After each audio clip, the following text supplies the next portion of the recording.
ఎట్లుంది? So good. Chicken biryani కంటే బాగుంది.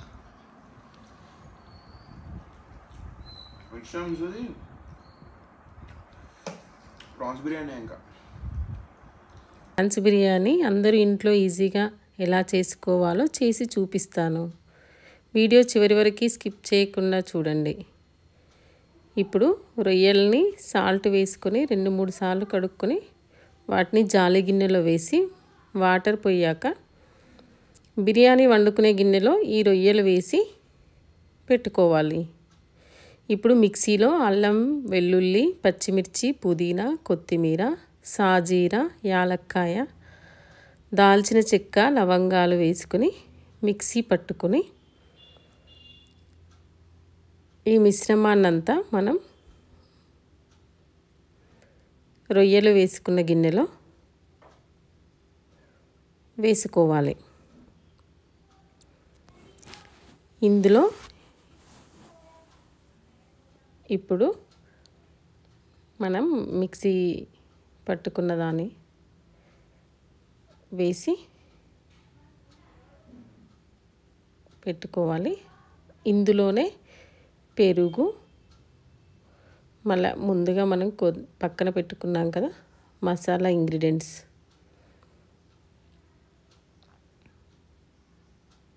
ఫ్రెష్ పెరుగు అయితే బాగుంటుంది. పుల్లటి పెరుగు అయితే టేస్ట్ వేరే రకంగా ఉంటుంది.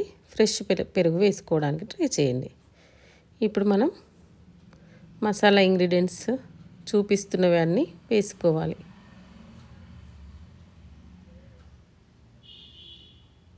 నెక్స్ట్ వచ్చి రుచికి సరిపడా కారం, ఎందుకంటే మనం పచ్చిమిర్చి మిక్సీ పట్టి వేసాం కదా, అందుకు చూసుకొని వేసుకోవాలి.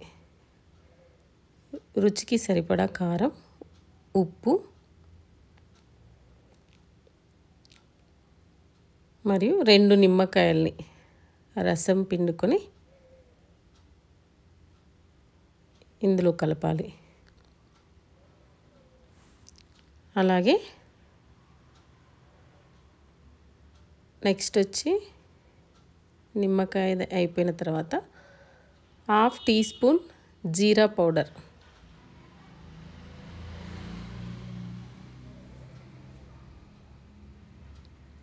జీరా పౌడర్కు వేసి కలుపుకోవాలి.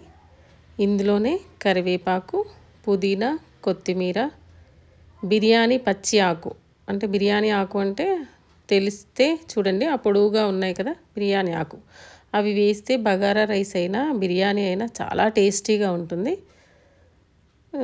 ఆ చెట్టు గురించి నేను మళ్ళీ నెక్స్ట్ టైం ఎప్పుడైనా చెప్తాను.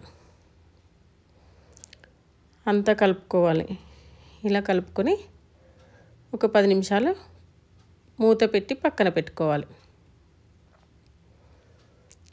10 మినిట్స్ సరిపోతుంది.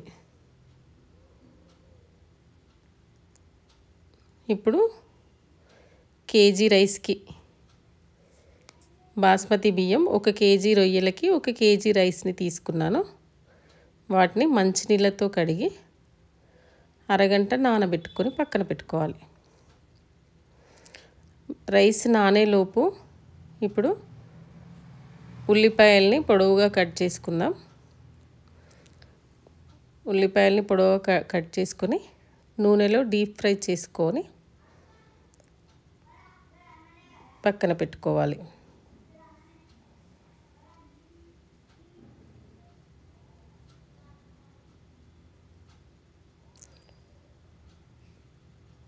ఉల్లిపాయలు డీప్ ఫ్రై అయిన తర్వాత ఇందులోని ఉల్లిపాయల్ని సగం వరకు మనం ముందుగా నానబెట్టి పెట్టుకున్నాం కదా రొయ్యల మీద చల్లాలి.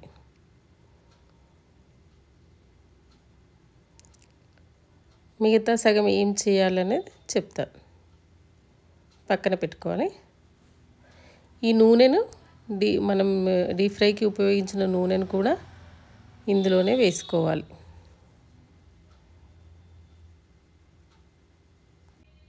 ఇప్పుడు ఆయిల్ని కూడా ఇందులోనే వేసుకోవాలి. ఇప్పుడు స్టవ్ మీద రైస్ పెట్టుకొని అందులో కొద్దిగా సాజీరా, లవంగాలు, 1 స్పూన్ నెయ్యి వేసుకోవాలి.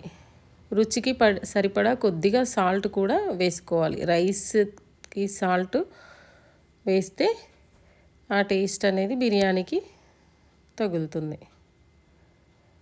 కొద్దిగా ఆలోపు ఈ రైస్ ఉడికేలోపు ఇంకో స్టవ్ మీద రొయ్యలను కూడా కొద్దిసేపు 5 మినిట్స్ అట్లా, అంటే స్టవ్ చిన్న లో ఫ్లేమ్లో పెట్టి ఉడికించుకోవాలి. ఇప్పుడు చూపిస్తున్నాను చూడండి, చూపిస్తున్నట్లుగా ఉడికించాలి. ఇప్పుడు అన్నం 70% వరకు ఉడికింది. ఈ రైస్ని రొయ్యల మీద వేసుకొని పొరలు పొరలుగా వేసుకోవాలి. ఇలా చూపిస్తున్నట్లుగా మీకు అర్థమవుతున్నది కదా. ఇలా వేసుకొని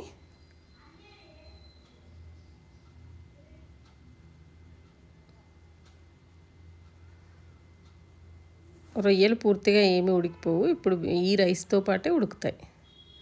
మనం మిగతా సగం ఇందాక ఆనియన్ డీప్ ఫ్రై ఇది పెట్టుకున్నాం కదా, ఆనియన్ని ఇప్పుడు వీటిపైన వేసుకోవాలి. అలాగే కలర్ కోసం నేను పసుపు నీళ్ళు పోస్తున్నాను. నేను ఫుడ్ కలర్ వాడను, మీకు ఇష్టం ఉంటే వేసుకోవచ్చు. కొత్తిమీర వేసి మూత పెట్టి 40 నిమిషాలు చిన్న మంట మీద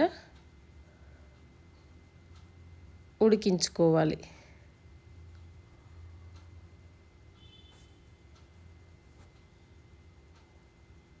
ఫార్టీ మినిట్స్లో అయిపోతుంది, ఉడికిపోతుంది. రొయ్యలు తొందరగానే ఉడికిపోతాయి.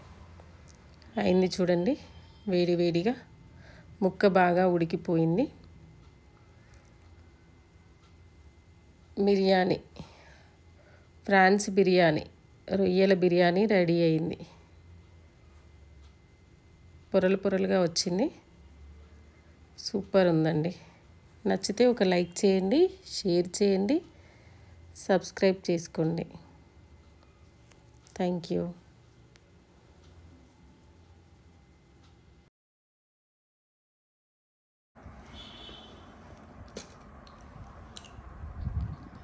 ఎట్లుంది? So good. చికెన్ బిర్యానీ కంటే బాగుంది. నెక్స్ట్ టైం చూసి ప్రాన్స్ బిర్యానీ ఇంకా